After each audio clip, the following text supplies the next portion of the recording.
Ba, na? Nung kayo ay in love, o yung ibang in love pa, di ba? Hindi naman kailangan mag-usap.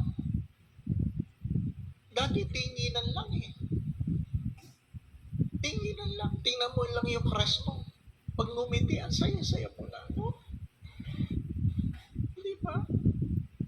Pag in love ka, interested ka, yung kibot ng nguso niya, nagkakaintindihan na kayo, di ba? Ano?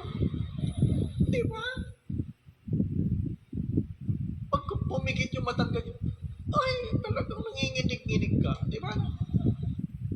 Ngayon, nagsisigawan na kayo, di ba kayo nagkakaintindihan eh? Di ba? Bakit ba mayroong sumisigaw? Merong hindi nakikinig. Kaya sumisigaw ang magulang dahil ang mga anak hindi nakikinig. Tama po ba? Bakit sumisigaw si Mrs.? Si Mr. ay hindi nakikinig. Ganun kasimple yun. Di po ba ano? Bakit sumisigaw si Mr.?